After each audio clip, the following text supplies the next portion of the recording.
With him in the green room, but I think it's time now to get my next guest out. Will you please welcome the one, the only, the incredible Denzel Washington?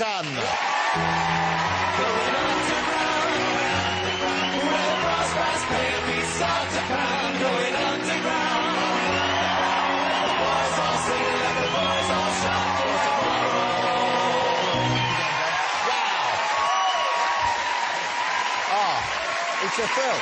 It's a thrill for me to have you back here.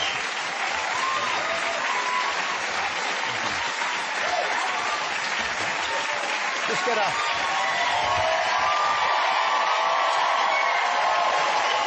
two-shot here. Get a two-shot here. Look at that. Is that not the very definition of eye candy, ladies? Howard, it's great to have you back. My pleasure. You're back here in Europe for holiday or for filming? Both. I was with the family in France and Italy and Spain for about 3 weeks, and Prague we went to, and then I went home for a week, and then I came back to pay for the trip. Oh, yeah. Promoting Pelham 1. So you're back here for the movie now, which we're going to get to, because I've said should we please just someone to talk to? No, she said she's done. Okay, yeah, you know what, because it's hard to think of going back to that stage when they're tiny, lovely though it is. Okay, Denzel is back in town because there's a brand new big action movie coming out, and it couldn't have a better cast because you've got Denzel opposite the fabulous John Travolta in this film, and it's great seeing you guys work with each other, spar off each other. How much of an influence on you accepting the part was his involvement in the project? I actually suggested him. So you were already signed on for it? I was signed on, and the first person I thought of was John. I'd never worked with John, and I didn't really know him well. In fact, my wife knows him better than me. And is there a story that we should get into here? No, you know, really a sweet, sweet man, and you know, we filmed this last year before this terrible tragedy that he had in his family. But we just had a lot of fun, and he loves to sing songs, and you know, because in the story we talk to each other over a microphone, and he over a walkie-talkie. So the first 3 weeks I was on camera, and he was in his dressing room doing just the voice. Oh, so you did it that way? Yeah, well, let's just start, because people might know, this is a remake of a film, and it's substantially different to the original, which I think is a good thing, because I love the original, and so I thought, well, is it right they remake it? But they've made it so different that it feels like an entirely different film. But the core is pretty much the same. We should explain who you play in it and who John plays in it and what's going on. I play a guy who's overweight. I put on 40 pounds for the film, and took it off, I think. Really? No, but you look great. But you look pretty good. You can carry the weight, so you kind of got away with it. It's called bigger clothes. Yeah, but so how did that feel, carrying that extra bulk around? Like an extra 40 pounds. Yeah. But getting there was such fun. Yeah, I bet. Oh, man. Milkshakes, hamburgers, you know. Middle of the night, a little Haagen-Dazs, whole pint. Oh, anything I wanted, just eat. And what would you wear around the house to be comfortable? Not that I'm quite that big, but I feel sweat gathers under here, and sometimes the folds at the back of my knees. And I found an all-in-one sheet with a hole cut in the top. Is cooling. Did you go for the muumuu? I should have.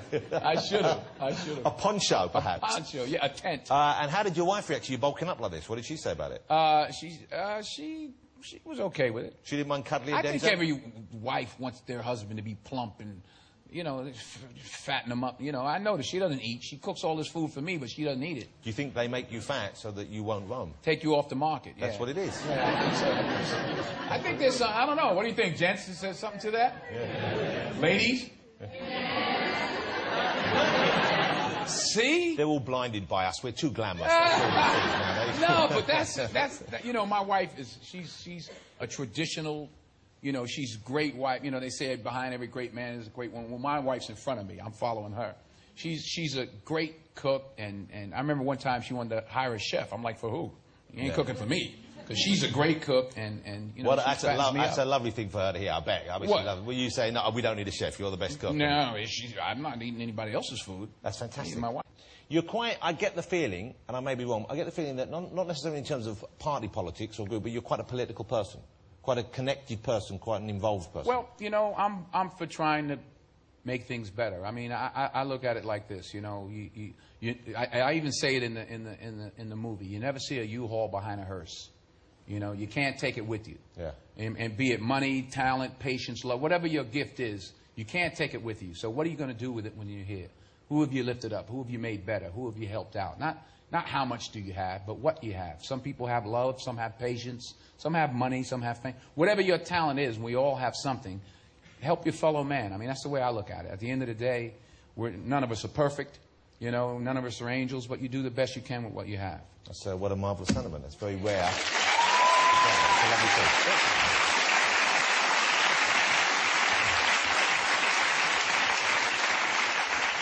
I've heard this rumour, and it's, I can see why this rumour would circulate. There's talk that maybe they will be making a film on the life of the new President of the United States, Barack Obama, and that your name has been thrown in the ring as the lead candidate to play him. And indeed, he said that he would like you to play him. Yeah, what happened was, from what I gathered, that they interviewed him. Well, there's a photograph there where you... Well, I'll be honest with you, and I don't mean to disrespect the President, but you're back... Now, what are you doing there, Denzel? He's got bigger ears than me. No, he actually said that, actually. I'm just saying, just saying what the President said. Well, he's given an impression there what you might look like with the President's ears. You see? It doesn't work. You look like someone out of Star Trek there with those ears. I think the man who's got the ears, of course, will be this actor right here. This is the guy. Smith? Yeah. Look at those lugs. Yeah, there you go. They're even big. Well, they're very similar there. They kind of match, don't they? Okay. No, he actually mentioned myself and Will, and he actually jokingly said Will because their ears were similar. But would you do it if the part came out? I mean, I guess it's early in his presidency for you to want to... The story's not told yet. Yeah. You know, you got to have a story to tell. I mean, he's got enough on his plate than to be worrying about... Worrying about you. But yeah. It seems like that story is certainly going to be worth telling, doesn't it, at the moment? One day. You know, I played some real characters before, real people before, but it was 25 years after... A long time after they stopped being that person. I think you need some time. Yeah.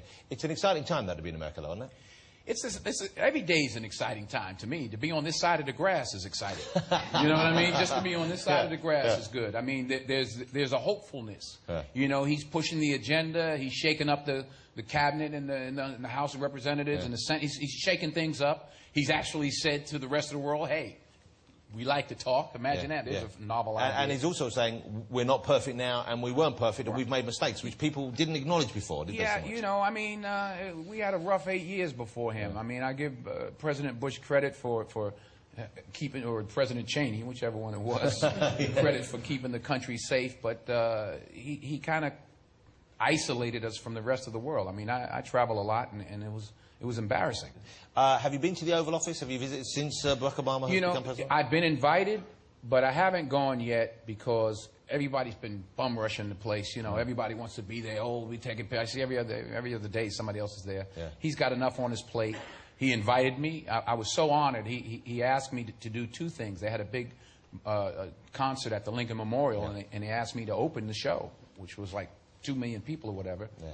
And then at his first inaugural ball, he asked me to introduce the First Lady for the first time and to introduce their first dance. That's exciting. And I was like, that's a long way for a kid from Mount Vernon, New York, and I'm like the President of the United States. That's not too bad. But he'll get bored of you soon, I'm sure. Yeah. I think it's starting to happen already. And he invited me to come play basketball with him. What? No. Now, yeah, he says, you know. No, but what's the protocol there? Because you can't beat him. You're not allowed to beat the president. Hell out of him. You can't President again. Boom! Take that. Take that.